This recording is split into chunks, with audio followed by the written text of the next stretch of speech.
All right, ready to dive in. Today, we're tackling something pretty big, the impact of sugar on kids. And I don't mean just like, the usual stuff about weight gain and hyperactivity. We're going way deeper. We're looking at the long-term stuff, the consequences you might not think about. And honestly, the research is kind of shocking. So what are we looking at exactly? Well, there's this super interesting study published in Science, no less. And this isn't like your typical, eat a healthy article. This one's different. It uses a real-world event as like a natural experiment. And that's what makes the findings so powerful, because it's not just a lab setting, it's real life. So what was this natural experiment? World War II, Britain, they were rationing everything, right, including sugar. Then 1953 rolls around, rationing ends. Boom, sugar's everywhere.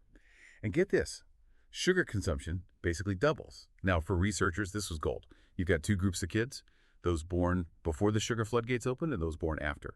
It's a perfect, natural divide. You can really see the impact of that one change, the sugar. Yeah, it's not every day you find such a clear-cut situation in health research, right? It's like ethically, you couldn't ever recreate this. But this way, researchers could study the effects of all that extra sugar in a way that's just not usually possible. It's much better than just observing people, because when you just observe, there are so many other factors that could be at play, right? But here, you can isolate the sugar's impact much more effectively. Exactly. So they use this amazing resource, the UK Biobank. It's this huge database with health info on like over 500,000 people in the UK. They followed over 60,000 people born right around when sugar rationing ended. And what they found is pretty wild. Kids who grew up with less sugar, way lower risk of chronic diseases later on. I'm talking 35% lower risk of type 2 diabetes and 20% lower risk of high blood pressure as adults. And it's not just about the risk, right? It also delays when these diseases show up. By limiting sugar in those first 1,000 days of life, that's from conception to age 2, they push back diabetes by like 4 years. And high blood pressure, 2 years. That's huge, right? We're not talking about skipping a few candy bars. This is about potentially adding years of healthy life. It really makes you think, how does sugar have such a big impact so early on? Well, the study gets into that. It looks at how early exposure to sugar can actually change how our bodies handle blood sugar. Imagine your cells have these little doors, right? Called insulin receptors. Insulin's like the key, and it unlocks those doors so glucose can get in. Glucose is the sugar from food, and your cells need it for energy. But here's the thing. When you eat a lot of sugar, especially early in life, it's like those insulin receptors get bombarded with keys, and they start to get less responsive. Think of a door that's been jammed too many times. It gets harder and harder to open. That's kind of what happens. It's called insulin resistance, and that's a major red flag for developing type 2 diabetes and other issues later on. Wow, I never thought of it like that. So early sugar intake messes with the whole blood sugar balance, setting you up for problems later. Those first 1,000 days are crucial, huh? Totally. This research really shows how important that period is, for setting up healthy patterns. It goes against that idea that we can just worry about sugar later because early nutrition, it really shapes your health in the long run. It's like if you build a house on a shaky foundation, it doesn't matter if you fix things later, those cracks are still there. But this isn't just about individual choices, right? There's a bigger picture here, isn't there? Absolutely. If the study doesn't just stop at personal responsibility, it shows how society plays a role too, and how much sugar we consume, especially kids. Let's be honest, sugar's everywhere. Oh, tell me about it. Have you walked down a grocery aisle lately? It's like a sugar-coated jungle. Even for adults, it's hard to navigate. I swear, I once saw baby food with more sugar than a candy bar. It's crazy. I know, right? It's like our whole food environment is working against us. And then there's marketing. Kids, especially little ones, they're so easily influenced by ads. You think about all those cartoon characters and jingles for sugary cereals and drinks and snacks. It makes kids connect those products with fun and happiness. It's like sugar is part of what it means to be a kid these days. And I mean, we can't shield kids from everything, right?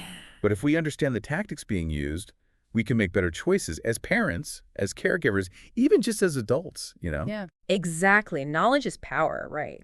The more we understand what's going on, the better equipped we are to deal with it. So this research might seem scary, but it's actually a good thing. It gives us valuable info and tools to make good choices for ourselves and for the next generation. Okay, so we've established those first 1,000 days are super important. And we've seen how much early sugar intake can affect you. But what about after those early years? What happens then? We'll get into that in part 2. It's a good question. What happens if you cut back on sugar later? Yeah. Is it too late if those early years were like a sugar overload? Or can you still, make a difference? Well, researchers are looking into that. But there's more and more evidence that cutting back on sugar at any age is good for you. Like, studies show that even adults, if they reduce their sugar intake, their insulin sensitivity can actually improve. Oh, wow. Yeah, and it can lower their risk of heart disease and even help them lose weight. So it's like you can kind of reset those insulin receptors even if they've been, overwhelmed for years. Exactly. Our bodies are pretty amazing, right? Even if we haven't made the best choices in the past, we can still do things to improve our health. It's never too late to make a change. It's good to hear. But honestly, sometimes it feels impossible. Sugar's everywhere. You're right. It's a tough one, and there's no easy answer. But I think it starts with awareness. Like, the more we understand about how sugar affects us, the better choices we can make. So it's not just about willpower. It's about education. Exactly. It's about knowing how sugar works in our bodies and recognizing how it's marketed to us and finding ways to navigate, the world of food without being tricked by sugar. Okay, so speaking of ways to navigate, what are some things people can actually do to, like, cut back on sugar Yeah. for themselves and their families? Well, one thing you can do is become a label detective. Sugar hides in so many foods, and it uses all these different names, so learn those sneaky names and start reading labels carefully. You'll be surprised how much sugar is in things that seem healthy. Oh, yeah, for sure. It's like a game of hide and seek with sugar. Right. And once you know where it's hiding, you can start swapping those sugary things for healthier options. Like, instead of that sugary yogurt, get plain yogurt and add fruit yourself. Or make your own smoothies at home with fresh stuff instead of buying bottled ones. Those are good ideas. Yeah. It's about taking control, Mhm. not letting sugar run the show. Yeah. But what about when you just really want something sweet? Mm-hmm. Are we doomed to, like, a life without dessert? No, not at all. It's all about balance. You don't have to cut out sugar completely. Just enjoy it in moderation and be mindful about your choices. So instead of that processed sugary snack, maybe have some dark chocolate or a small piece of fruit. Those can satisfy your sweet tooth without messing with your blood sugar too much. So it's about making smarter choices Mhm. and finding healthier ways to, like, get that sweet fix. Exactly. And remember, it's a process. It's not about being perfect. If you slip up, it's okay. Just learn from it and keep going. That's a good point. It's about progress, not perfection. But what about those bigger issues we talked about, like the marketing and the food environment? What can we do about those? I think we need to start advocating for change. Support policies that encourage healthier food choices, like taxes on sugary drinks or limits on marketing unhealthy food to kids. And we can support companies that are doing things right, companies that use healthy ingredients and don't use tricky marketing tactics. So it's about using our voices and our choices to create a better food environment for everyone. Absolutely. It's a team effort. Every little bit helps. And you know what? It's not just about preventing diseases. It's about feeling good. When you cut back on sugar, you often have more energy, you sleep better, your mood improves, even your skin looks better. It's like a whole new level of wellness. You're totally right. It's about taking care of your whole self, body and mind. And reducing sugar is a huge step in the right direction. We've covered a lot today, huh? The science behind sugar, practical tips for cutting back, and even how to advocate for change. But this study makes me wonder about something else. What happens if you reduce sugar at different points in your life? Could the benefits be even bigger if you started earlier?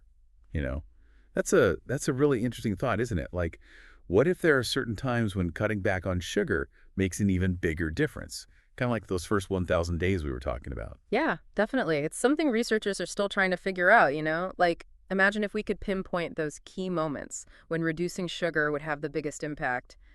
That would be a game changer, right? Yeah. For nutrition and preventing diseases. It's like in those old sci-fi movies, where they go back in time to change things. Maybe with nutrition we can do something similar, like go back to those important times and make changes that have a lasting effect. I like that. And even though we don't have time machines, we do have knowledge, right? And we can make choices based on that knowledge. So even without knowing everything, we know cutting back on sugar is a good thing, no matter when you start. It's like we're explorers, right? In this world full of sugar, we don't have all the answers yet, but we're figuring it out. And every step we take brings us closer to, a healthier and happier life. Well said. And, as we keep exploring, it's important to remember we're not alone. We can support each other, share what we're learning, and celebrate our successes together. Absolutely. We're all in this together, right? Trying to make healthier choices for ourselves and the people we care about. And who knows, maybe we'll even inspire others to join us on this journey to, a sweeter, healthier future. A future where sugar doesn't overshadow the real sweetness of life. I love that. It's been great diving deep with you today. Until next time, keep exploring, keep asking questions, and keep choosing health. And to everyone listening, remember, you have the power to make a difference. Every little bit counts.